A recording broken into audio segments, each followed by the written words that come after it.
안 주려고. 그 주는 걸 싫어하는 사람이 많아가지고 그냥 클레임 기간을 좀 가지려고 하거든. 시간은 많이 늘렸지만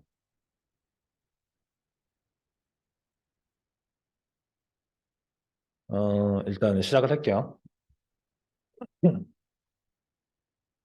이론 수업은 오늘 하고 다다음 주에 한 번 하면 이제 이론은 다 끝나거든요. 저희가 6.7절까지 하는 거여가지고 그렇죠? 6.7절이 여태까지 이제 왜 배운지 모르는 것들을 이제 다 활용을 해서 저희가 이제 실용적으로 활용할 수 있는 부분이 이제 6.7절이에요. 그러니까 실제로 제어기를 설계하는 부분.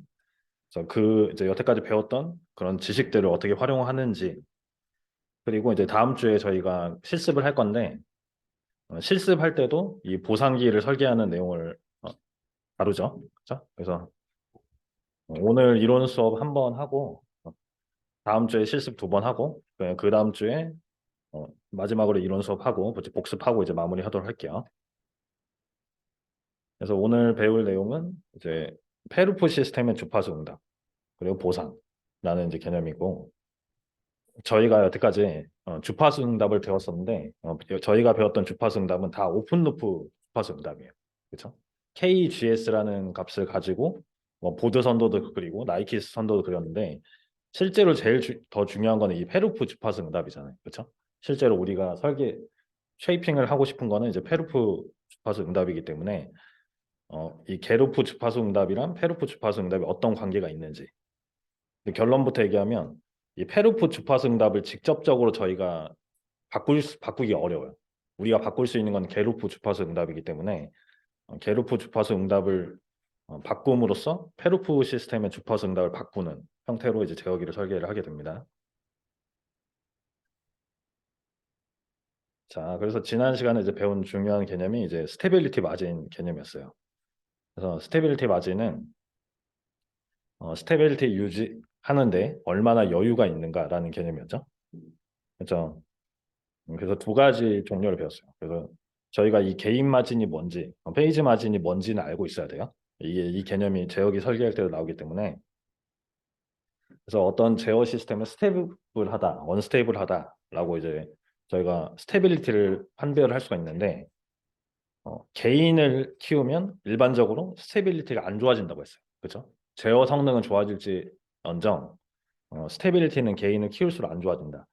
그렇다면 개인을 얼마나 키울 수 있는가 그 마진을 결정하는 게 GM이라고 했고 그리고 저희가 이제 실제로 제어기를 설계하다 보면 원치 않는 이제 페이즈 렉이 발생을 한다는 거죠. 그렇죠? 페이즈 렉이라는 거는 이제 뒷북을 치는 개념이에요. 그렇죠? 내가 입력을 줬을 때 뒷북을 치는. 그 타임 딜레이랑은 조금 다른데 반응성이 느린 그런 느낌이에요. 반응성이 느린. 그래서 불안정해질 때까지 이 페이즈 렉이 얼마나 더 허용되는가라는 개념을 갖고 있어요. 그리고 이게 페이즈 마진이 오늘 페이즈 마진이 더 중요해요. 사실 GM보다 페이즈 마진이 더 중요한데 왜냐하면 얘가 이 트랜지언트 성능에 영향을 주거든요. 이거를 좀 물리적으로 받아들이셔야 되는데 그러니까 페이즈 마진이 크다 하면 단순히 스테빌리티가 크다 이게 좋다 이게 아니고 어, 페이즈 마진이 크다라는 거는 페이즈 렉이 적다는 거예요. 그렇죠? 그러니까 시스템의 반응성이 빠른 거잖아요. 그렇게 이제 받아들일 수가 있거든요.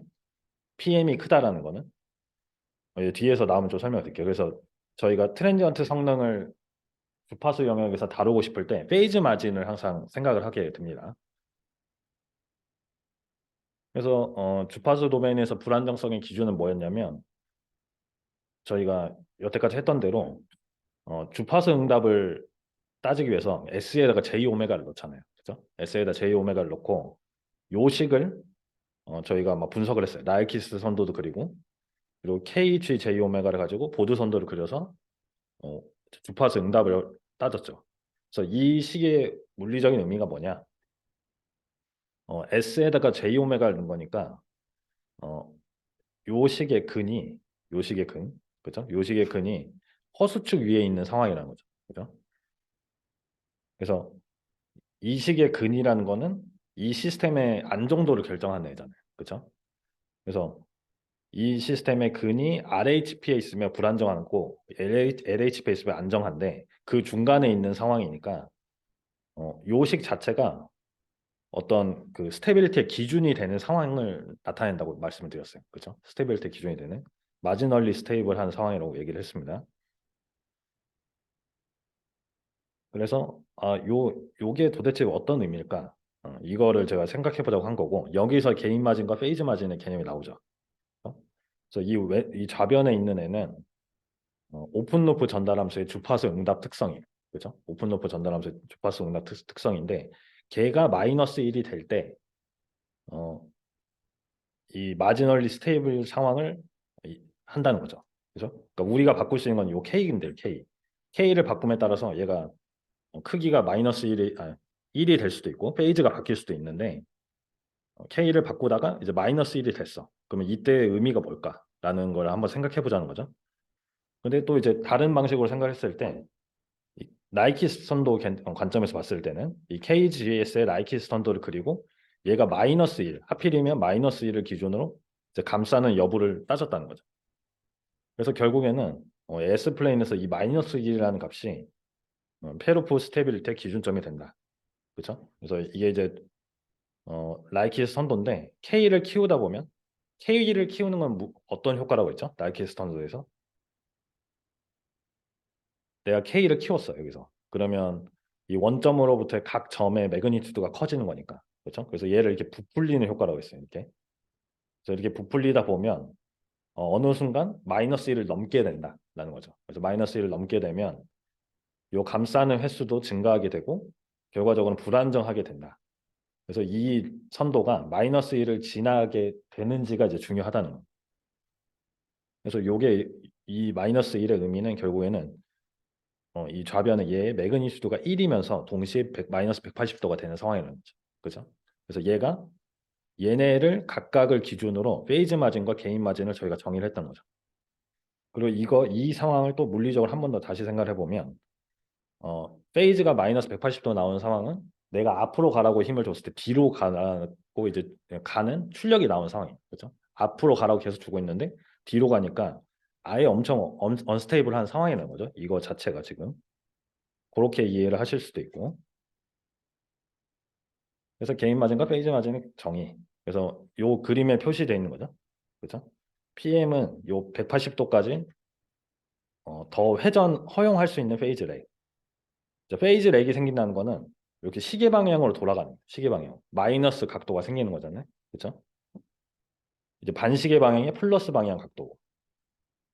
그래서 이런 보도 선도가 있을 때 여기서 페이즈 렉이 더 추가가 되면 얘는 이런 식으로 이렇게 돌아간다고 했죠. 이렇게 돌아간다 있어요. 각 지점에서 페이즈가 이렇게 마이너스 페이즈가 생기니까.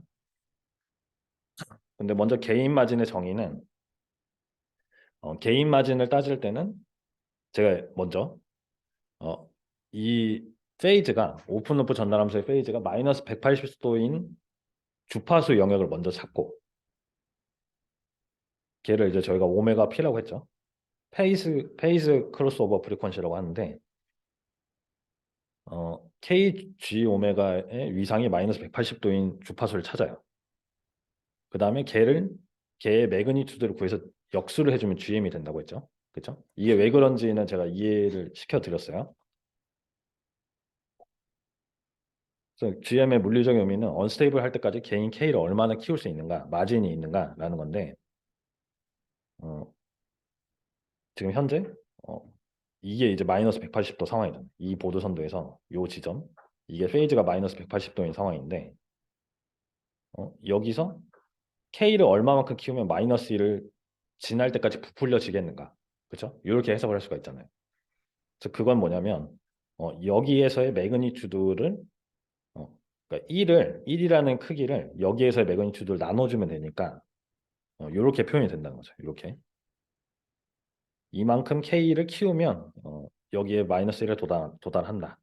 이렇게 이해를 해주시면 되겠고 여러분들이 이거를 GM을 실제로 구할 때는 기계적으로 이 식을 쓰면 돼요. 사실 이제 현재 라이키 선도가 마이너스 180도의 주파수를 먼저 구하고 그때 매그니튜드 구해서 역수를 취해주면 된다는 거죠.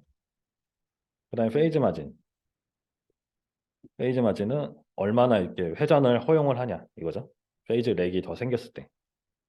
그래서 얘는 매그니튜드가 1일 때 기준을 보고 그때의 위상과 마이너스 180도의 차이다. 그래서 이때의 주파수를 매그니튜드가 1일 때의 주파수를 오메가 C라고 했죠. 요거는 기억을 해주세요. 오메가 C. 그래서 개인 크로스오버 프리퀀시라고 합니다. 크로스오버 프리퀀시, 교차 주파수라고 해서 C라고 이제 저희가 써주고 이때 페이즈랑 마이너스 180도의 위상 차이다. 언스테이블해질 때까지 페이즈 렉을 얼마나 허용할 수 있는가. 그렇죠? 그래서 이거를 나이키 스탠도에서 만약에 GM과 PM을 체크한다고 하면 반지름이 1인 원을 여러분들이 직접 한번 그려봐요. 그려보면 이 반지름이 1인 원의 원이 뭐냐면 매그니튜드가 1인 점들의 집합이잖아요. 그렇죠? 매그니튜드가 1인 점들의 집합이니까 예를 들어서 내가 페이즈 마진을 구하고 싶어. 그러면 매그니튜드가 1일 때 상황을 저희가 특정을 해야 되잖아요. 그렇죠? 이 보드 선도, 이 나이키 스탠더 위에서 매그니튜드가 1인 상황이 어디냐면 여기 이 원과 만나는 점이죠. 그렇죠?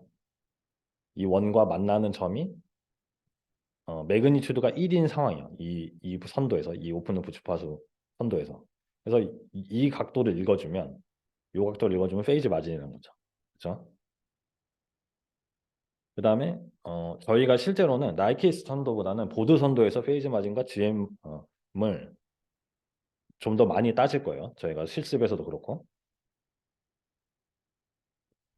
그래서 요 그림만 봤을 때 예를 들어서 내가 개인 마진을 구하고 싶어. 매그니튜드 선도랑 페이즈 선도가 있잖아요. 그죠? 내가 만약에 개인 마진을 구하고 싶으면 페이즈가 마이너스 180도가 되는 주파수를 찾아요. 그죠? 여기서는 이제 운이 좋게 여기는 1인데 그래서 이거를 이제 위쪽 눈을 이제 따라와서 이때 주파수가 1일 때 매그니튜드를 구하고 그죠? 매그니튜드 구하고 걔를 1에서 걔로 나눠주면 그때 개인 마진이 이제 6데시벨 또는 2로 나온다는 거죠. 직접 저희가 손으로 구해봤었죠. 그 다음에 페이즈 마진 같은 경우에는 반대로 매그니튜드가 1인 점을 찾아. 그렇죠? 매그니튜드가 1인 지점이 얘가 이제 오메가 C가 된다고 했잖아요. 여기는 오메가 P가 되고 또 매그니튜드가 1이 되는 주파수를 찾고 그래서 그 주파수를 이제 에서의 페이즈를 읽는 거야. 그때 페이즈를 읽었더니 마이너스 180도보다 22도 크더라. 그럼 걔가 이제 페이즈 마진이 되는 거죠. 그래서 이런 이제 선도가 주어졌을 때 GM과 PM을 구하는 법, 이 정도는 이제 할 수 있어야 되고 다시 한번 강조하지만 이 오메가 C, 그렇죠? 오메가 C는 이거 되게 중요하거든요. 크로스오버 프리퀀시. 요거는 좀 기억을 해주세요. 이제 오메가 C가 나오면 이제 얘를 떠올릴 수 있어야 돼요. 얘가 어떤 애였다. 매그니튜드가 1인 되는 순간의 주파수예요. 그래서 저희가 이제 연습을 했었어요. 이걸 손으로 보드 선도를 그려서 이런 이제 GS가 주어졌을 때 보드 선도를 그려서 GM과 PM을 한번 구해봐라. 그래서 그때 이제 결론이 뭐였냐면 손으로 구하기 어려워요. 사실 GM과 PM은. 근데 그게 구하기 어려운 이유가 뭐냐면 예를 들어서 GM을 구하려면 오메가 P를 먼저 구해야 돼요. 페이즈가 마이너스 180도가 되는 오메가 P를 먼저 구해야 되잖아요. 그렇죠? 그 다음에 PM을 구하려고 하면 매그니튜드가 1이 되는 오메가 C를 먼저 구해야 된다. 근데 이제 얘를 손으로 그리고 이 오메가 C랑 오메가 P를 구하기 어렵다는 거죠. 그렇죠? 그렇기 때문에 손으로 하기는 어려운데 이제 운이 좋게도 이제 오메가 P가 1이 됐었잖아요. 그렇죠? 여기 이제 오메가 P가 1이기 때문에 오메가 P가 1일 때는 매그니튜드를 쉽게 구할 수가 있잖아요. 그래서 이럴 때는 손으로 풀 수 있다. 그러니까 제가 이제 문제를 내더라도 손으로 풀 수 있는 문제를 낼 거니까 이런 거 이제 좀 체크해 주면 좋겠죠. 그다음에 이제 지난 시간에 배웠던 게 요거 보드의 개인 위상 관계식. 그래서 RHP 0점 극점이 없는 시스템. 그렇죠? 얘를 이제 저희가 유식한 말로 스테이블 미니멈 페이즈 시스템이라고 하는데 이때 이 페이즈와 매그니튜드는 유일하게 유니크하게 이제 결정이 지어진다는. 그래서 요게 이제 실제로 사용하는 식은 요거죠. 요식. 그래서 여기서 이제 조건이 있는데 이렇게 절점, 그죠? 절점 근처에서는 기울기가 확 바뀌잖아요. 그죠? 절점 근처에서는 기울기가 바뀌기 때문에 뭐 절점 근처에서는 이 식이 부정확한데, 근데 한 데이케이드 동안 기울기가 일정하게 되면 요렇게 이제 페이즈로부터 그러니까 매그니튜드의 기울기로부터 페이즈를 계산할 수 있다는 거. 그래서 지난 시간에 요거를 했었잖아요. 그렇죠? 그래서 이 왼쪽 그림을 보고 제가 뭐 이 표를 한번 완성해 보세요. 라고 해서 그래서 0.1 라드 퍼 세크에서 봤더니 여기 이제 기울기가 마이너스 2라는 거죠. 약. 그렇죠? 이 마이너스 2라는 점근선의 기울기가 계속 유지가 되니까 그렇죠? 주파수가 작으면 작을수록 마이너스 2에 가까워지잖아요. 기울기가. 다시 이 기울기라는 거는 사실 점근선의 기울기잖아요. 그렇죠? 실제 선도는 얘보다 좀 덜 가파르겠죠. 그렇죠? 이렇게 누워 있잖아요, 살짝. 그렇지만 이 주파수가 작으면 작을수록 이 마이너스 2에 가까워진다라는 거죠. 그래서 그럴수록 이게 관계가 이제 정확해진다는 거죠. 그래서 이때 페이즈를 읽었더니 마이너스 180도에 가까워졌다는 거죠. 반대로 10라드 퍼 세크대를 봤더니 이때는 점근선의 기울기가 마이너스 1인데 보니까 한 이 10 데케이드 1 데케이드 정도 동안은 기울기가 유지가 됐어. 마이너스 1로.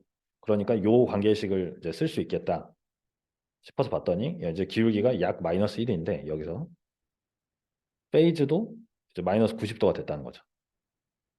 그러니까 요 위기의 관계식이 맞다는 거죠. 이런 상황에서는. 그렇죠?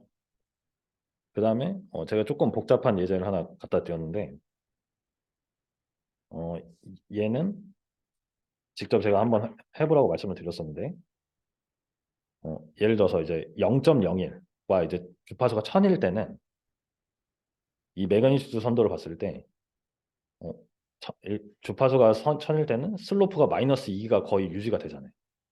그렇죠? 그러니까 요걸 쓸 수가 있는 거예요. 이게 이제 굉장히 정확한 거죠. 그 다음에 주파수가 0.01일 때도 기울기가 마이너스 1인 게 거의 유지가 되잖아요. 그렇죠? 그래서 요거를 거의 쓸 수가 있다. 그래서 제가 여기 밑에 답이 얘네 둘이 이게 실용 손으로 풀 때 쓸 수 있는 부분. 비공식적으로 좀 적으면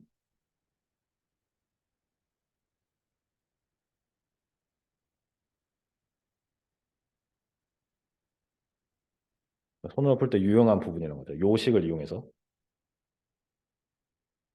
그래서 0.01 때는 마이너스 1이고 페이지는 읽어보면 마이너스 90도 여기서는 마이너스 180도라는 거죠. 선에서.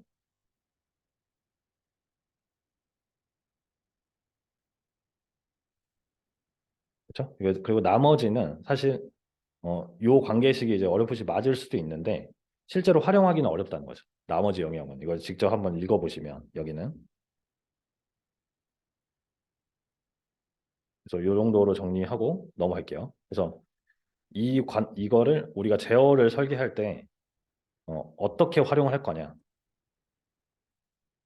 결국에는 특정 영역에서의 기울기가 페이즈를 결정한다는 거잖아요. 얘가 이 식의 의미는 특정 영역에서의 기울기가 내 선도의 기울기가 페이즈를 결정을 해버려요. 그죠? 근데 페이즈랑 관련된 중요한 성능이 뭐냐면 페이지 마진이라고 있어요. 페이지 마진. 스테빌리티도 중요하지만 얘가 트랜지언트 성능도 좋게 하거든요. 이 감쇄비를 건드리는 역할을 하기 때문에 제가 설명을 드릴 거예요. 뒤에서. 그래서 충분한 PM을 확보하는 게 굉장히 중요해요.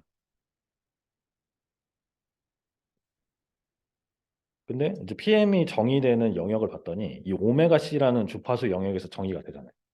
그렇죠? 오메가 C라는 주파수 영역에서 정의가 돼요. 그때 그러니까 오메가 C를 기준으로 결정이 되기 때문에 이 오메가 C 영역에서의 페이즈가 PM을 결정한다. 그래서 결국에는 얘를 내가 조금 페이지 페이지 마진이 유리하게 설계하고 싶으면 얘의 기울기를 바꿔주면 된다. 이렇게 되는 거예요. 이 매그니튜드의 기울기. 자, 이거를 이제 정리해서 얘기하면 요겁니다. 요 한 줄만 이해하면 돼요.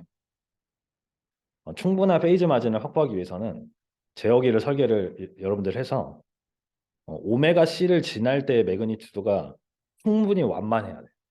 충분히. 우리가 이제 보드 선도를 그리면 자, 일반적으로 모양이 뭐 이런 식으로 되잖아요. 그렇죠? 일반적인 모양. KG, J, 오메가의 매그니튜드 선도를 그려보면 여기가 만약에 1이다. 매그니튜드가 1이다. 그러면 여기서 이게 이제 오메가 C가 되잖아요. 그렇죠? 그래서 이 오메가 C를 지날 때 기울기가 이 페이즈 마진을 결정을 한다는 거예요. 그래서 얘를 이왕 지나갈 거면 요렇게 떨어진 애보다 이렇게 완만하게 해주는 게 좋다는 거죠. 요거는 제가 실습할 때 좀 설명을 드릴게요. 이게 이제 성능이 확 차이 나요. 왜냐하면 보드 개인 위상 관계식에 의해서 이 기울기가 완만할 때 페이즈 마진이 충분히 확보가 돼요. 더 충분히 확보가 돼요. 그래서 어, 충분히 완만하게 지나가도록 한다. 요 정도만 기억을 해주세요.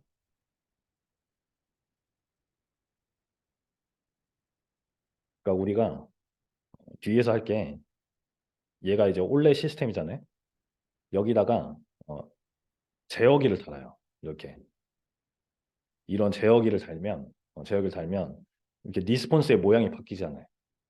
그렇죠? 그래서 잘 바꿔가지고 여기에 이제 기울기도 바꿔주고 그리고 페이즈도 바꿔주고 이렇게 할 수가 있다는 거예요. 원래 갖고 있던 시스템에 얘를 설계를 해가지고 그게 이제 6.7절에서 배운 내용이에요.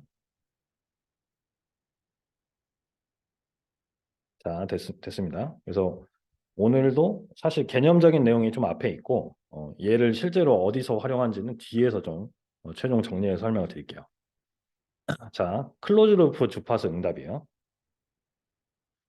어, 제어기 설계에서 제가 궁극적인 목표는 클로즈 루프 제어 성능을 높이는 거라고 했잖아요. 그죠? 클로즈 루프 제어 성능. 근데 우리는 여태까지 했던 건 뭐냐면 막 6.1절부터 6.5절까지 배웠던 건 뭐냐면 오픈 루프 전달하면서 얘를 분석을 한 거야. 클로즈 루프를 직접 분석한 적은 없어. 그래서 오픈 루프를 분석을 해서 클로즈 루프 시스템의 안정성을 예측을 하거나 이제 나이키 스턴도처럼 아니면 오픈 루프 전달 함수 정보로 클로즈 루프용 제어기를 설계를 했다는 거죠. 그래서 이게 5.4절이 그거거든요. 그 니드의 컴pen세이터 그 근계적으로 했던 거. 근계적도 저희가 어, 얘 선도를 그려가지고 얘 선도를 그려서 오픈 루프 전달 함수 정보로 클로즈 루프 제어 성능을 좋게 하려고 했었어요. 그렇죠? 그 개념이 계속 이어지는 거고 그리고 6.7절은 이제 그 똑같은 행위를 주파수 영역에서 하는 거예요. 주파수 영역에서. 그래서 페르포 시스템의 주파수 응답에 일반적인 개형이 있어요. 일반적인 개형. 얘죠. 페르포 시스템. T를 구하면 1 플러스 K G분의 KG인데 이렇게 생겼어요. 자, 이게 T고 요 점선이 오픈 루프 전달함수예요. 자, 너무 정보가 많아서 이제 졸리죠. 자, 이게 이제 CLTF, 클로즈 루프 트랜스퍼 펑션이고 오픈 루프 전달함수가 KG예요.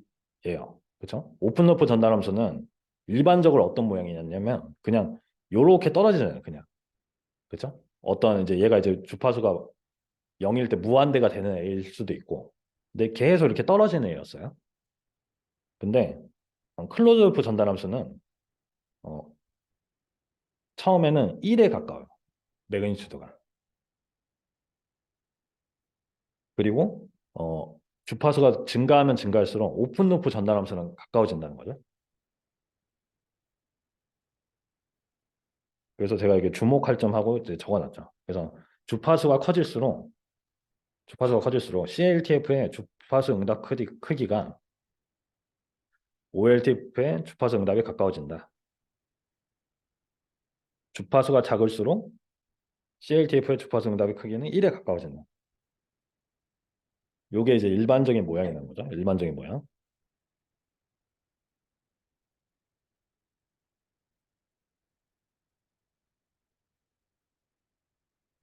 그죠? 요렇게 이해할 수 있을 것 같아요. 이제 주파수가 무한대로 가잖아요. 그러면 KG, J, 오메가는 무조건 0으로 가려고 해요. 이 매그니튜드 입장에서. 계속 떨어지잖아요. 주파수 응답성이 떨어지니까. 그러면 요식은 이제 분모가 1에 가까워지기 때문에, 그렇죠? 분모가 1에 가까워지기 때문에,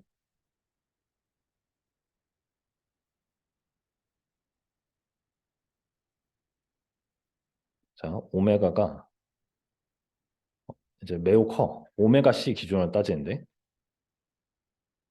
그럼 얘가 요 오픈 러프 전달함수의 리스폰스에 가까워진다는 거죠. 왜냐하면 이제 오메가 커지면 커질수록 얘도 0으로 가고 얘도 0으로 가는데 어, 어쨌거나 얘가 어떤 값이 있잖아요. 어떤 값이 있어요. 오메가 커져도 0은 아니고 값이 있어. 근데 분모는 1에 가까워지는 확실한 건. 그래서 얘가 얘랑 가까워진다는 거죠. 그 다음에 오메가가 오메가 C보다 매우 작을 때는 1에 가까워진다. 이해할 수 있습니다, 이거. 자, 이게 이제 다음 장에 제가 적어놨는데 그래서 자, 여기서 이제 중요한 건 요거예요. 이게 이제 무슨 의미일까? 그러니까 이 클로즈 루프 시스템의 리스폰스가 결국에는 그래도 떨어지잖아요. 그렇죠? 무한대로 감에 따라서 오메가가 증가함에 따라서 리스폰스가 떨어져. 이게 이제 무슨 의미냐는 거죠. 그러니까 그거를 저희가 물리적으로 표현할 때는 시스템의 응답성이 떨어진다고 하거든요. 그러니까 우리가 입력으로 여기다 입력으로 사인 입력을 넣어주잖아요. 정연파를 RS를 넣어주면 얘가 이제 Y가 나와서 얘를 따라가야 되는데 입력으로 주파수가 계속 높은 애를 넣어주는 거예요. 사인파를. 그러면 얘는 못 따라가요. 원래 1이면 잘 따라가는 거죠. 뭐 R이랑 Y랑 같은 상황이니까. 근데 주파수가 커지면 커질수록 못 따라갈 수밖에 없어. 응답성이 떨어지니까. 그래서 그런 게 이게 이제 그림에 나오는 거예요. 그러면 우리가 하고 싶은 건 이거예요. 그러니까 주파수 영역에서 어떤 시스템의 성능을 파악을 하고 싶어. 그러니까 주파수 영역이라는 건 사실 물리적으로 와닿지가 않잖아요. 그렇죠? 근데 요 넓이 있죠. 얘가 이제 떨어지기 시작하는 주파수를 기준으로 이렇게 설명할 수 있잖아요. 이 이후의 주파수 영역에서는 응답성이 떨어진다. 성능이 확 떨어진다. 이렇게 얘기를 할 수가 있죠. 그래서 그게 페로프 시스템의 주파수 응답 성능을 이제 결정하는 게 어떤 특정 주파수라는 거죠. 특정 주파수. 그래서 오메가 C라는 거는 아까 그 교차 주파수였어요. 저희 오픈 오프 전달함수. 예, 이제 주파수였는데 얘가 어떤 기준 주파수가 될 수 있다는 거죠. 그다음에 여러분 이거 식이 아마 틀렸을 거예요. 이거 부등호가. 이 부등호 고쳐주세요. 지금 여러분들 강의 자료에 여기도 틀렸네. 이게 이제 오메가가 작을 때가 1에 가까운 거죠. 제가 바꿨다고 생각했는데 좀 이렇게.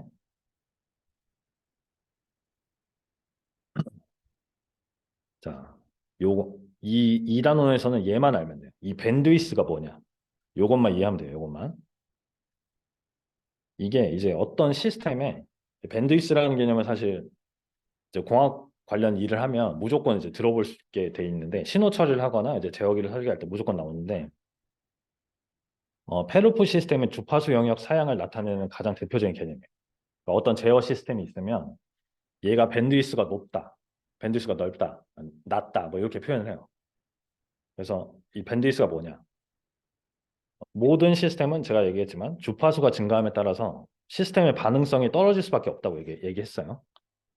예를 들어서 내가 주파수가 40Hz인 레퍼런스를 줬어. 내가 모터 위치 제어를 하는데 1000Hz짜리를 줬어. 그럼 절대 못 따라가죠. 그렇죠? 그냥 이제 못 따라가거나 이상한 출력이 나올 거예요. 이런 경우에는 이제 제어 시스템이 트래킹하기 어렵다 이렇게 표현을 하는 거죠. 그거를 다른 말로 하면 주파수가 증가함에 따라 시스템의 성능이 떨어진다. 그 특정 주파수 이상이 되면 주파수 응답의 매그니튜드가 급격히 떨어지기 시작하는데 이 특정 주파수가 밴드위스라는 거예요. 밴드위스. 그래서 어떻게 정의하냐? 요 그림에서 얘 T, 리스폰스 T의 매그니튜드 선도가 1을 유지하다가 마이너스 3dB만큼 떨어지는 순간들이 있어요. 여기 지금 동그라미가 밴드위스라고 적혀 있죠. 세 개의 다른 시스템이 있는데 각각 이 동그라미가 이제 밴드위스 역할을 한다는 거예요. 그렇죠? 그래서 이때의 주파수를 오메가 BW 밴드위스 주파수라고 하는 밴드위스. 그래서 이걸 말로 표현할 때는 밴드위스 이후의 주파수 입력에서는 이 시스템의 제어 성능이 나오지 않는다라고 판단을 하는 거예요. 그렇죠? 실제로 저희가 이제 제어 관련 일을 하면 이렇게 얘기를 해요. 엔진보다는 모터가 밴드위스가 높다 이렇게 얘기를 하거든요. 왜냐하면 모터가 반응성이 좋으니까. 그러니까 말하자면 모터가 받아들일 수 있는 주파수의 허용 범위가 넓은 거예요. 그러니까 그렇게 얘기를 해야 돼요. 그래서 밴드위스라는 개념을 저희 물리적으로 저희가 갖고 있어야 돼요. 근데 우리가 이제 밴드위스라는 건 알았어. 근데 어떤 시스템의 밴드위스가 너무 좁아. 얘를 넓게 하고 싶어. 그럼 우리가 제어기를 설계해야 되잖아요. 그렇죠? 그럼 제어기를 설계할 때는 어, 오메가 C를 우리가 설계를 할 수가 있어. 오메가 밴드위스를 선대할 수는 없고 설계할 수는 없고 일반적으로 요 관계가 성립을 한다는 거죠. 이게 오메가 C는 이제 KGJ 오메가가 오픈루프 전달하면서 매그니튜드가 1이 되는 주파수인데 그때의 주파수랑 이 밴드위스 주파수의 관계가 있다는 거예요. 클로즈 루프. 얘는 클로즈 루프고 얘는 이제 어, 이건 오픈 루프 특성이고 얘는 클로즈 루프 특성인데 오픈 루프 특성으로 우리는 제어기 설계를 할 거고 근데 내가 설계하고 싶은 클로즈 루프 전달함수의 특성이 이런 관계에 있다는 거예요. 이해를 하시죠? 그래서 이것만 취하면 돼요. 그래서 내가 밴드위스를 높이고 싶으면 일반적으로 오메가 C를 높이면 된다는 거죠. 오메가 C를.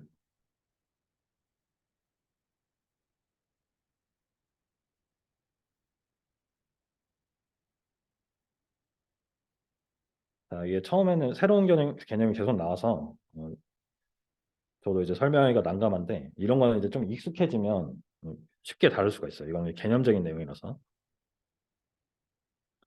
됐어요. 그 다음에 이제 6.7절이 저희가 이제 진도의 마지막 단원입니다. 단원. 그리고 우리가 실습할 거도 프로젝트 실습할 거도 다 이 6.7절 내용. 6.7절. 6.7절은 이제 보상인데 컴펜세이션. 이게 사실 이제 주파수 영역에서의 컨트롤 의미를 하는 거예요. 그러니까 주파수 영역에서 이제 제어기를 설계하고 하는 게 보상기를 설계한다 이렇게 얘기를 하거든요. 시스템의 주파수 응답 특성을 향상시키기 위해서는 컴펜세이션이 필요하다. 이거를 제어 성능이라고 생각을 해도 돼요. 제어 성능. 그러니까 예를 들어서 컴펜세이션이 안 된 GS 시스템이 있어요. 오픈루프 전담수가 있어요. 그러니까 우리가 배운 거는 이 GS에 대해서 보드 선도를 그리고 나이키스 선도를 그리고 안정도 판별을 하고 얘에 대해서 계속 분석하는 방법을 배웠다는 거죠. 그렇죠? 근데 특성 방정식이 이렇게 되고 근데 여기다가 컴펜세이터를 추가하면 이런 모양이 돼요. 그렇죠? 그러니까 제어기를 추가를 하는 거예요. 제어기. 그래서 얘를 추가하면 특성 방정식이 이렇게 되는 거죠. 그러면 우리가 앞에서 배웠던 모든 그 설계 방법을 이론들을 KGS 대신에 KDGS를 분석을 하면 되잖아요. 분석을 함으로써 DC를 컨트롤러 D를 설계를 하면 되는 거예요. 이 분석 이론들을 이용을 해서 그래서 여기서 이 DC가 컴펜세이터예요. 컨트롤러랑 정확히 같은 개념이에요. 그러니까 주파수 영역에서는 이제 컴펜세이션이라는 말로 표현을 하기 때문에 어, 컨트롤러라고 생각을 하셔도 돼요. 그래서 봤더니 컴펜세이터를 추가를 해서 특성 방정식이 바뀌더라. 이렇게 되는 거죠. 근데 왜 자꾸 이제 컴펜세이션이라는 말을 쓰냐? 어, 저희가 그 5.4절에 있죠. 근계적에서도 컴펜세이션을 했는데 그때 걔 이름이 다이나믹 컴펜세이션이었어요. 그 동적 보상이라고 했죠. 그죠? 단원 이름이. 그 얘기는 뭐냐면 원래 있던 시스템의 다이나믹 특성을 바꿀 수 있다는 거예요. 다이나믹 특성이라는 거는 저희가 시간에 대한 미분방정식을 나타내는 특성이죠. 그 특성. 그러니까 이 보상기를 곱하니까 특성 방정식이 바뀌잖아요. 특성 방정식이 바뀐다는 건 제타나 오메가 n이나 이런 특성이 다 바뀌는 거고 결국에는 이 트랜지언트한 다이나믹 특성이 바뀐다라는 거죠. 그래서 컴펜세이션이라는 말로 이제 저희가 설명을 하는 거고 이제부터 할 거는 얘를 이 컴펜세이트 된 시스템의 오픈 루프 전달 함수를 가지고 주파수 응답을 분석을 하면서 이 보상된 시스템의 특성을 예측해 가지고 제어기를 설계를 하겠다. 이렇게 되는 겁니다. 원하는 성능을 갖기 위한 보상기를 설계할 수 있다. 이 원리로. 요거를 이제 오늘은 좀 맛보기를 좀 말씀을 드릴 거예요. 그래서 저희가 요건 이제 복습이에요. 저희가 컴펜세이션을 배웠잖아요. 5.4절에서. 그래서 그때 배운 내용을 잠깐 리마인드를 할게요. 그래서 그때는 요런 어떤 전달 함수가 있었어. 근데 여기다가 그때 했던 게 피제어기를 달아. 근데 근계적을 그렸잖아요. 그쵸? 근계적. 그래서 1, 자, 잠깐만 리마인드 할게요. 1 플러스 KLS 꼴을 만들고 근데 LS가 S제곱분의 1이야. 이거 이제 다 까먹으셨겠지만 얘를 근계적을 그리면 어떻게 되죠? 자, 이렇게 S 플레인을 그리고 여기 극점을 표시를 했어요. 그렇죠? 그래서 극점이 여기 이제 이중극점이 원점에 있고 이 극점에서 근궤적이 출발하죠. 출발하고 0점으로 일부가 가고 나머지는 무한대로 가는 거죠. 근데 얘는 지금 0점이 없기 때문에 근궤적을 그리면 근궤적이라는 거는 K를 증가시킴에 따라서 얘가 어디로 가느냐. 그렇죠? 클로즈 루프 근이 어디로 가냐. 봤더니 이렇게 갔다는 거죠. 위아래로 이렇게. 그래서 우리가 그때 결론을 냈던 게 뭐냐면 K를 아무리 바꿔봐야 피제어기로는 K를 아무리 바꿔봐야 오실레이션만 바뀐다는 거예요. 이게 여기 위에서 놀면 오실레이션 응답밖에 안 나오잖아요. 그렇죠? 근데 우리가 하고 싶은 거는 얘를 이렇게 안쪽으로 말리게 해서 이제 제타도 바꾸고 싶고 오메가 n도 바꾸고 싶고 그렇죠? 성능을 위해서 제타가 요 각도랑 관련이 있었고 어, 오메가 n은 이 근계적의 매그니튜드랑 관련이 있었어요. 그렇죠? 그래서 리마인드를 하는 거예요. 그래서 피제어기는 성능이 안 나와. 그래서 PD 제어기를 한번 써보자 이렇게 했었죠. 그래서 썼더니 PD 제어기를 쓰면 이렇게 원형이 이렇게 생겼어요. 그렇죠? 그래서 이쪽을 말리게 하는 효과가 있었고 PD 지역에는 이제 0점이 추가가 돼가지고 뭐 이쪽에 0점이 있고 뭐 근계적이 1로 가고 뭐 이런 그림이 있었다는 거죠. 그래서 이렇게 하면 내가 원하는 K 값을 이렇게 선정을 해서 원하는 제타의 성능과 오메가의 성능을 만족할 수 있었다. 이게 이제 결론이었어요. 근데 문제는 PD 제어기는 또는 이제 PI 제어기는 순수 미분기, 순수 적분기가 있어서 임프랙티컬하다. 쓸 수가 없다. 그래서 그때 제가 그 이유를 6장에서 다루겠다 이렇게 얘기를 했어요. 그래서 그거를 오늘 말씀을 드릴 거예요. 그 다음에 그래서 얘가 임프랙티컬 하니까 우리는 이제 짝퉁을 쓰겠다 이렇게 되는 거예요. 이제 PD 지역의 어떤 대안이 되는 니드 컴펜세이터와 PI 지역의 대안이 되는 렉 컴펜세이터를 써보겠다라는 이제 논리가 있었어요. 그래서 이 논리가 6.7절에서 계속 적용이 돼요. 그러니까 도메인만 이제 주파수 영역을 바뀐 거고 이 논리가 이제 적용이 됩니다. 그래서 PD 지역이랑 니드 컴펜세이터의 이제 꼴을 봤더니 이제 순수 미분기가 있어서 얘는 못 쓰고 그래서 여기 어떤 이제 극점을 추가된 형태로 한번 쓰겠다. 이제 프랙티컬한 PD 제어기 역할을 하겠다는 거고 PI 제어기도 순수 적분기가 있어서 문제가 된다. 그래서 이렇게 이런 형태로 어떤 컴펜세이터 형태로 이제 표현이 된다는 거고 얘네 둘 다 모두 이 형태라는 거죠. 그렇죠? 여러분들이 이제 이해할 수 있지만 얘가 왜 임프랙티컬할까요? 주파수 영역에서 봤을 때. 응. 이게 S가 이제 주파수잖아요. 우리가 다룰 때. 그러니까 J 오메가를 넣어보면 오메가가 커질수록 얘 보드 선도가 매그니튜드가 계속 무한대로 커져요. 그러면 어떻게 되냐면 고주파 노이즈에 엄청 취약한 거죠. 그걸 타임 도메인으로 가져오면 우리가 어떤 노이즈 있는 신호를 시간에 따라 미분을 하면 난리 나죠. 이게 왜냐면 노이즈가 엄청 이게 고주파로 있는 애를 미분해 버리면 엄청 큰 값이 나와요. 그렇죠? 기울기를 구하는 거니까.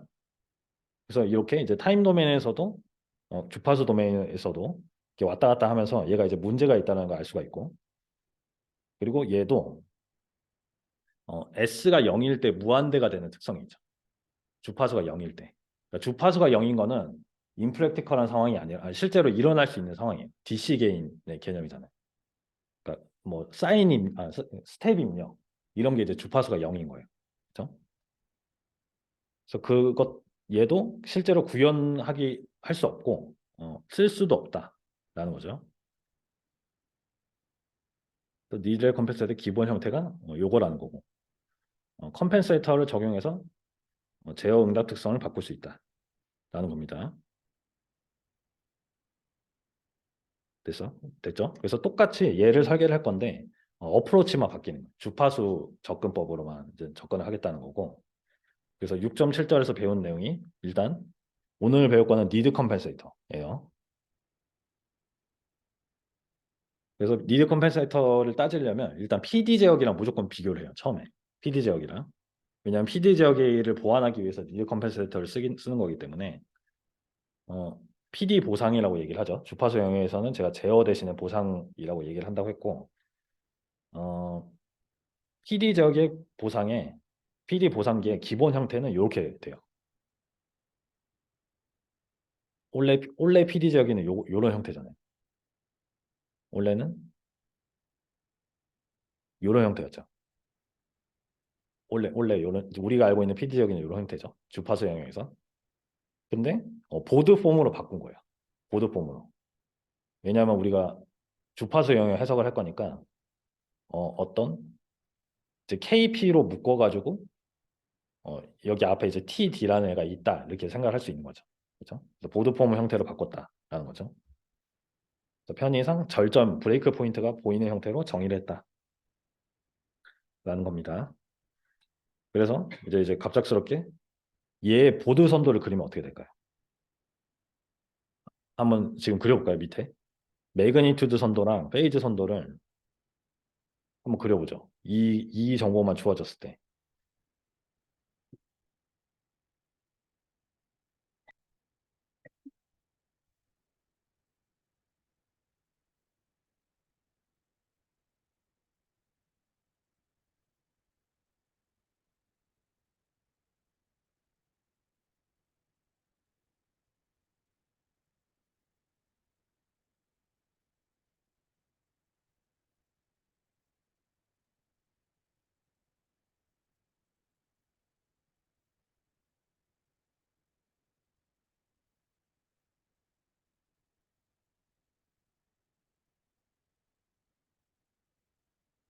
이걸 그릴 때는 일단 J 오메가를 넣죠.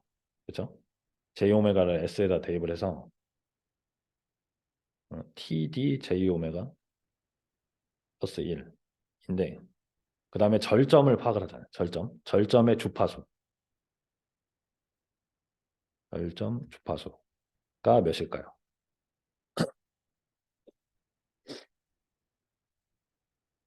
절점 주파수가 TD분의 1이죠. 그렇죠? 이게 약간 표기만 이상할 뿐이지 개념은 똑같이.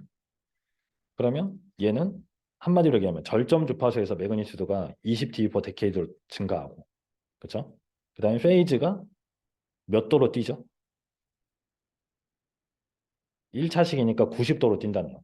그렇죠? 그래서 매그니튜드 선도를 그리면 그 얘는 지금 분자에 있는 형태이기 때문에 이제 계속 증가하는 형태라는 거죠.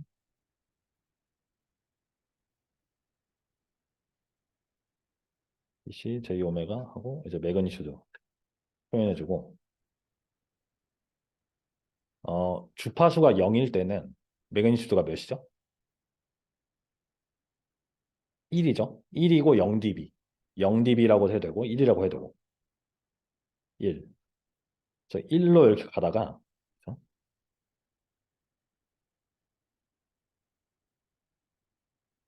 1로 이렇게 가다가 어, 어떤 주파수를 만나면 TD분의 1을 만나면 이 점근선이 20 d per decade로 이렇게 증가한다는 거죠.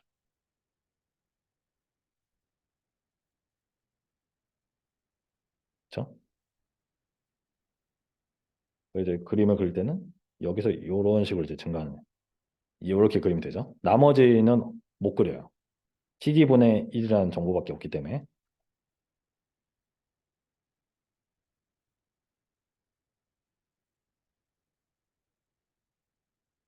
그 다음에 똑같이 페이즈를 그려보면 페이즈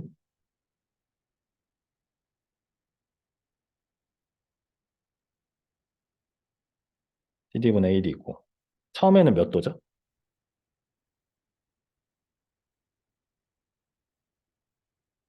처음에는 0도잖아요. M 오메가 0이면 1이니까 이 값 자체가 0도를 유지하다가 갑자기 뛰는 걸로 저희가 생각을 하라고 했어요. 이렇게 90도로 간다. 그 다음에 여기가 0도. 그림을 그릴 때는 이 절점 주파수에서 중간 값을 지나게, 그렇죠? 45도를 지나게 그것만 주의를 하라고 했죠. 이런 식으로.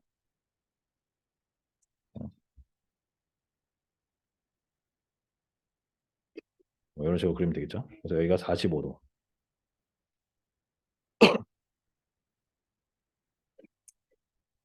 그렇죠? 그래서 제가 다음 장에 그려놨죠. 다음 장에 그려놨고, 여기 이제 X축은 노멀라이즈를 해가지고 이렇게 이제 숫자로 표현하려고 오메가 T로 표현한 거고, 이제 모양은 똑같아요. 모양은 TD분의 1에서 이렇게 이제 꺾이고 TD분의 1 전후에서 이렇게 이제 기울기가 어테뉴에이션 되는 형태로 되어 있고, 자, 그래서 이 PD 보상기의 주파수 영역 특성을 일단 생각을 해봐요. 우리는 이제 주파수 영역으로 따질 거니까 어, 이 보드 선도로부터 알 수 있는 PD 보상의 특징이 뭐냐? 제가 그 페이즈가 그렇게 중요하다고 했죠? 그렇죠? 페이즈를 리드한다는 거는 가능성을 빠르게 한다고 했어요. 그러니까 PD 보상기를 쓰면 어, 우리가 뉴트로 컷으로 따지면 이렇게 위아래로 있던 애를 왼쪽으로 말았죠. 왼쪽을 만다는 거는 제타가 좋아지는 거예요. 제타. 그렇죠? 오메가도 좋아지고 오메가는 뭐 이렇게 위아래로 갈 때도 좋아질 수 있는데 트랜지언트 성능을 저희가 관할하는 게 오메가랑 제타인데 얘가 이제 주파수 영역에서 그게 어떤 일이 일어나는 거냐 봤더니 페이지를 리드시키는 효과라는 거. 제타를 좋게 하는 게 페이지를 리드시키는 거랑 연관이 있다. 이 정도를 생각을 해주시고 페이지를 리드시키면 자 여기 이만큼 이제 페이지를 리드시키죠. 얘를 곱하면 원래 이제 KG였었는데 여기다 이제 곱하는 효과잖아요. 그래서 페이지도 증가하고 이제 매그니튜드도 이런 식으로 증가하는 효과가 있는데 PM을 증가시키는 효과가 있고 스테빌리티를 증가시키는 효과가 있고 트랜지언트 성능이 개선이 된다. 그런데 요것 때문에 저희가 못 쓴다고 했잖아요. 매그니튜드가 주파수가 커짐에 따라서 계속 커지는 특성 때문에 어, 고주파 잡음 증폭 효과로 노이즈 증폭 효과로 쓸 수 없다. 됐죠? 그래서 PD 보상기에 대해서는 그것만 알면 되고 니드 컴펜세이터를 그래서 생각을 해보자 이렇게 되는 거고 그래서 니드 컴펜세이터의 기본 형태가 얘가 원래 이런 형태였잖아요. 이런 형태였는데 얘를 이렇게 보드폼을 바꿨어. 보드폼으로. 그 다음에 어, 알파가 1보다 작아야 돼요. 알파가. 왜 이렇게 설계를 했는지 좀 설명을 드릴게요. 그래서 PD 보상기 지금 분자에 있는 애 자체가 PD 보상기인데 얘 대비 극점이 하나 추가된 형태죠. 극점이 하나 추가된 형태. 근데 제가 5.4절에서 예전에 니드 컴펜세이터는 프랙티컬한 PD 제어기다라고 얘기를 했어요. 그러니까 어떤 특성이 비슷하기 때문에 이렇게 얘기를 하는 건데 그래서 얘를 한번 그려보죠. 얘 보드 선도를 한 번 더 그려볼게요. 지금 1분 정도 시간 드릴 테니까 알파랑 TD로 표현을 해주세요. 그 이제 특징점을.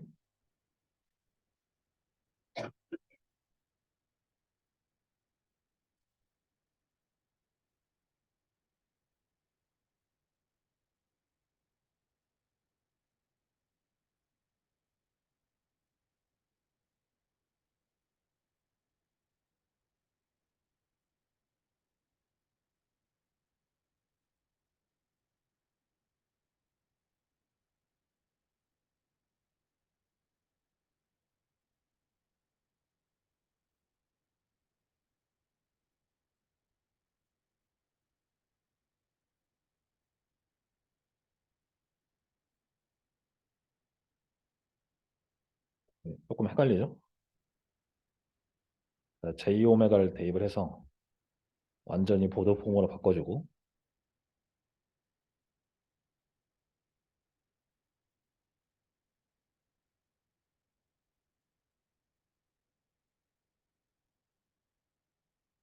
별점이 어디죠?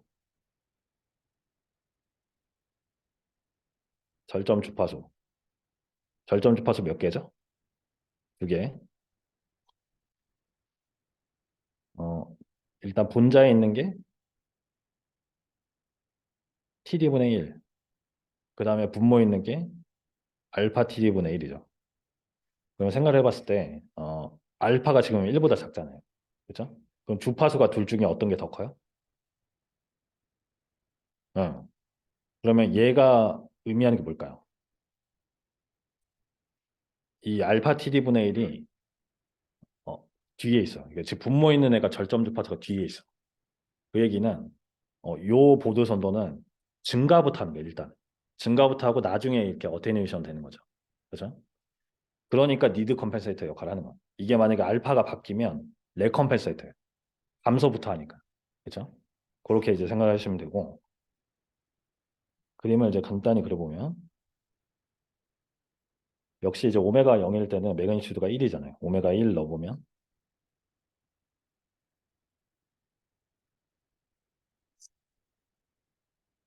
그래서 이제 점근선을 그려보면 첫 번째 절점 주파수 TD분의 1을 만났을 때 20 dB per decade로 이렇게 증가하다가 정확히 얼마인지는 모르지만 알파 TD분의 1이 됐을 때 이렇게 이제 원래대로 돌아온다는 거죠.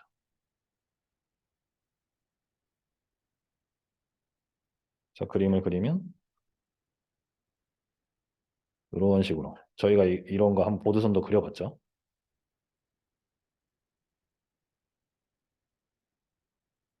그 다음에 페이즈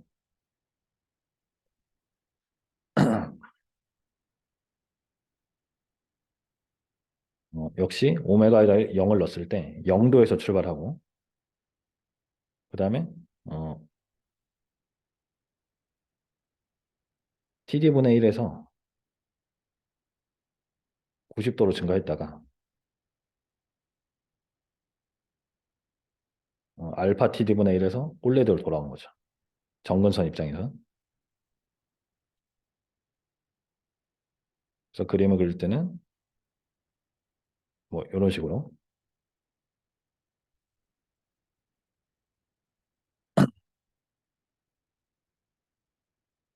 어, 그리고 요거 한번 생각해 볼게요.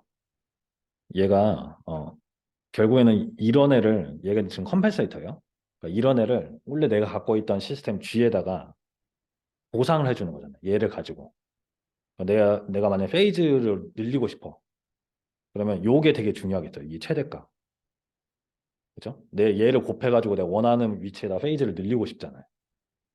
그래서 요 지점을 이게 이제 어, 그림에 다음 장에 있는데 다음 장 그 그림을 볼게요. 여기 이 페이즈 그 기어 위상 기어의 맥스 값이 있어요. 그렇죠? 요 지점이 어딜까요? 우리가 제가 한번 생각해 볼게요. 요 지점을 우리가 구할 수 있을까요?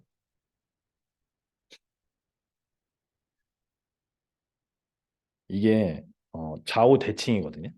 좌우 대칭이에요. 근데 우리가 로그 스케일을 쓰잖아요. 로그 스케일.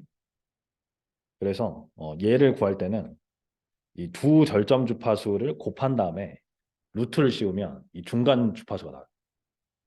이게 이제 로그 스케일이기 때문에. 그러니까 기하 평균을 써야 되는 거죠. 산술 평균이 아니라. 그것도 이제 뒤에 나오니까 한 번 더 설명을 드릴게요. 그러니까 이게 굉장히 중요하다는 거죠. 얘를 몇으로 설계를 할 거냐. 위상 기여를. 자, 됐어요. 그래서 이제 PD 보상기랑 리드 보상기를 두 개를 비교를 해보면 알 수 있는 게 이 분모가 추가가 된 거잖아요. 분모가. 그러니까 요런 절점이 추가가 되는 거죠. 그러니까 이 절점이 없었으면 얘는 그냥 무한히 갈 애였는데 내가 절점을 줘서 이렇게 어테뉴에이션을 시킨 거야. 그렇죠? 그렇게 이해를 할 수가 있고. 그래서 얘를 추가를 했기 때문에 고주파 증폭이 제한이 돼요. 그렇죠? 그 임프랙티컬한 그 특성을 없애버린 거예요. 그러나 페이즈 리드도 얘는 엄청 90도까지 늘릴 수 있었는데 90도만큼은 못 늘린다는 거죠. 그렇죠? 트레이드 오프 효과로. 그래도 페이즈 리드의 효과는 있다.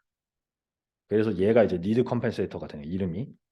얘가 왜 리드 컴펜세이터냐. 이런 이름. 페이즈를 리드 시키기 때문에. 그렇게 이해를 해주면 돼요. 자, 그래서 리드 컴펜세이터를 실제로 설계를 할 때는 어떻게 하냐. 자, 다 왔어요. 이 기본 특성을 나타내는 수식이 있어요. 요거를 이제 여러분들이 잘 다룰 수 있어야 돼요. 이거를 이제 치팅 시트에 잘 적어가지고 잘 다룰 수 있어야 되거든요. 일단 요 위상 있죠? 이 보상기 자체의 위상을 파이라고 했을 때 얘의 위상이잖아요. 그러니까 요 분자의 위상에서 분모의 위상을 뺀 거죠. 그렇죠? 분자의 위상에서 분모의 위상을 뺀 거예요. 그래서 그거를 수식으로 표현하면 얘가 어떤 실수잖아요. TD가.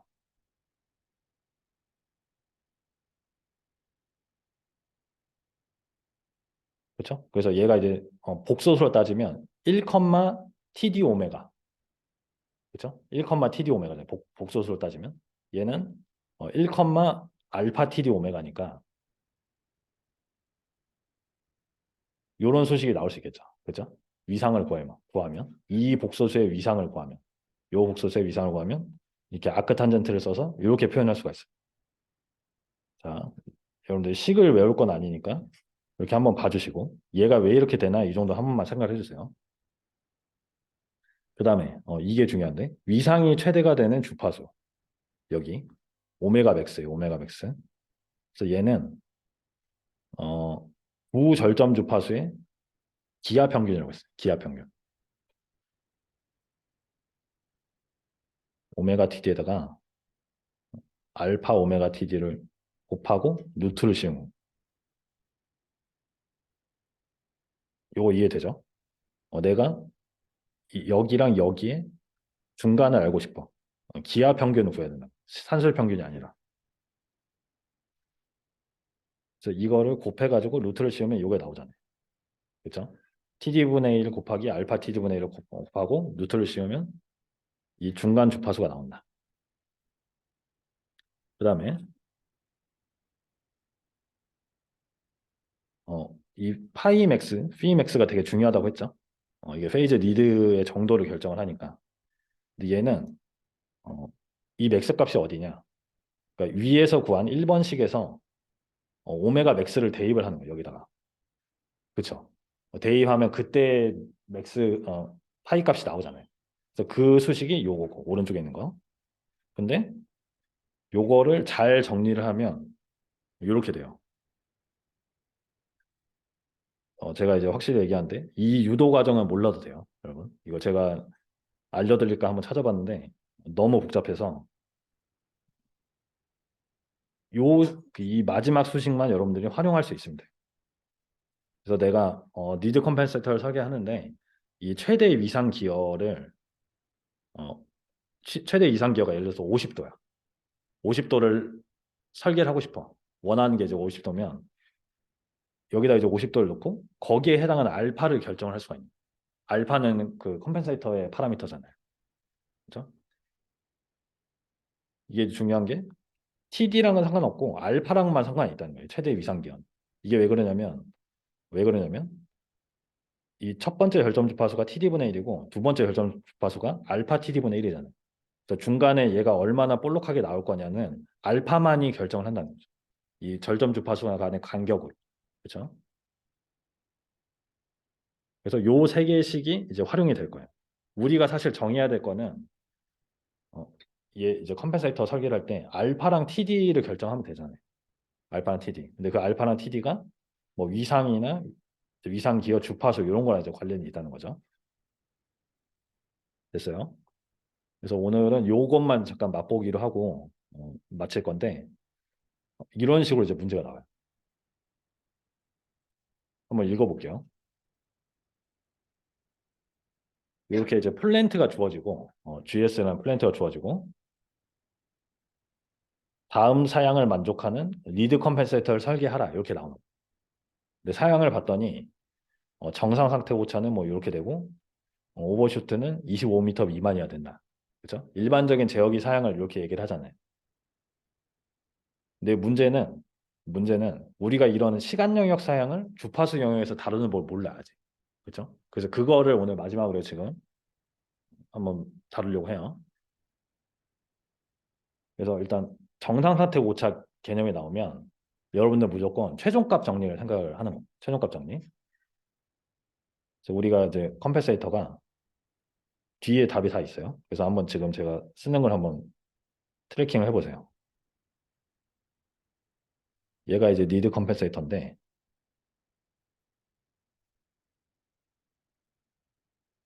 정상 상태 오차를 봤더니 얘는 이 에러 텀, 시간 영역에서 에러 텀이 무한대로 시간이 무한대로 갔을 때 스테디 스테이트 에러 값이잖아요. 그렇죠?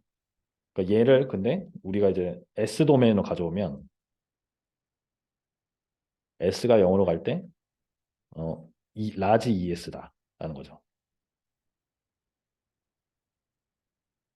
그렇죠? 근데 라지 ES는 저희가 어떻게 구했죠? 라지 ES는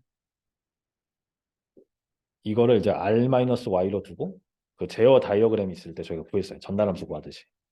그렇죠? 그래서 요 표현은 계속 나오기 때문에 그냥 이제 좀 이제 저 같은 경우에도 그냥 외우고 있거든요. 이 표현을.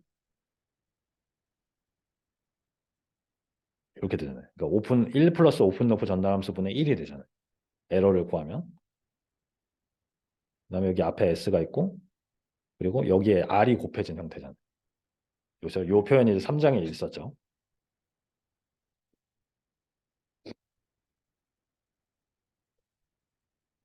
됐죠? 그다음에 우리가 G를 알고 있어요. G를 이게 이제 주어져 있는 플랜트인데 G를 대입한 다음에 얘를 그다음에 R이 뭐죠 여기서? 이 문제에 대해서 R이 뭘까요? 경사입력. 경사입력을 S로 표현하면 S 제곱분의 1이에요. 그래서 이거를 다 대입을 해서 무한대로 보내면 이렇게 귀결이 돼요. 무한대가 아니라 S를 0을 보내면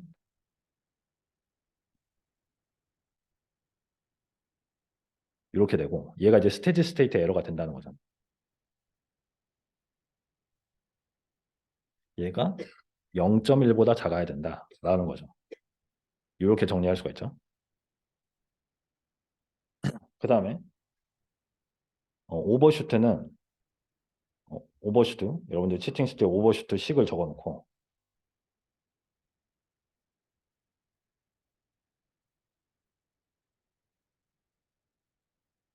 이렇게 되잖아요.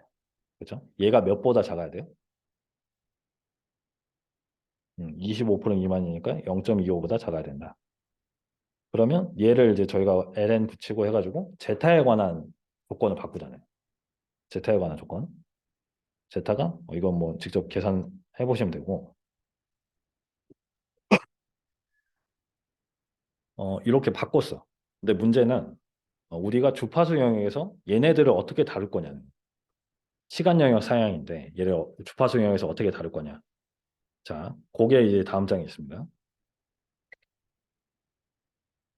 일단 감세비 조건을 변경하고 얘는 사실 자, 우리가 컴pen세이터 설계를 할 때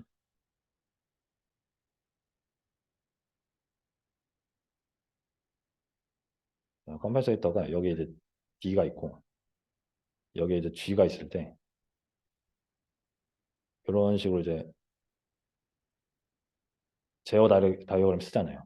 그러면 이 컴펜세이터가 요 DC 게인 K를 품고 있다고 생각을 하죠. 제가 이제 근궤적에서도 했었는데 제일 먼저 했던 게 K를 먼저 정하고 출발했었어요. 그때도 요 앞에 붙는 그러니까 여기 원래는 KGS라고 얘기를 했었는데 이 K도 우리가 결정을 해줘야 돼. 그래서 여기 K가 붙어 있다고 생각을 하고 이제 설계를 하는 거거든요. 그래서 결론적으로 뭐냐면 K랑 TD 알파를 결정하면 설계를 끝난 거예요. 이 세 개를 결정하면 돼요. 어떤 이제 사양에 맞춰서. 근데 봤더니 이제 정상사각형의 오차 조건이 K의 조건을 변경했다는 거죠. 그렇죠? 그다음에 오늘 이제 마지막 내용이 요건데. 제타는 시간 영역 사양인데 주파수 영역에서 어떻게 다룰까가 이제 문제예요. 문제예요. 근데 제가 앞에서 계속 조금씩 언급을 했는데 얘는 페이즈 마진이랑 관련이 있다는 거예요. 페이즈 마진이랑. 그냥 페이즈 마진이 있을수록 페이즈 리드가 되고 반응성이 빨라지는 효과이기 때문에 제타랑 관련이 있다는 거죠. 그래서 제타와 PM과의 관계. 요거는 빨리 넘어갈 수 있는데 자, 둘 다 트랜지언트 성능과 관련이 있다는 거죠. 그래서 예를 들어서 이런 2차 페르프 시스템이 저희가 알고 있는 2차 기본꼴로 이런 2차 페르프 시스템이 있다고 했을 때 얘를 PM을 수식으로 구해보면 다음과 같다. 요것도 뭐 체계 유도 과정이 없어요. 그러니까 이거는 유도 과정 알 필요 없고 그러니까 뭐 이걸 구하려면 일단 오메가 C를 구하고 그때의 페이즈를 이제 계산하겠죠. 그렇죠? 그렇게 하면 뭐 이런 식으로 나온대요. 거기서 그걸 또 180도에서 빼고 그래서 얘가 이제 제타나 PM과 관계가 있다는 알 수 있어요. 그렇죠? 근데 이게 그림을 그려보면 이런 모양이 나요. 요 실선. 이 식을 바로 그려보면 PM과 제타가 이런 또 비례 관계에 있다는 거예요.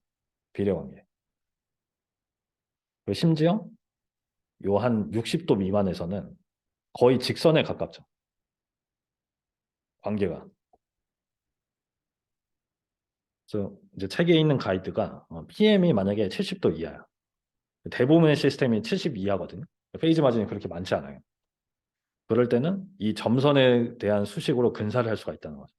그러니까 Z는 100분의 PM이 된다. 맞잖아요. 여기 보면 이 점선이 40도, 0.4를 지나죠. 그러니까 100분의 PM 기울기.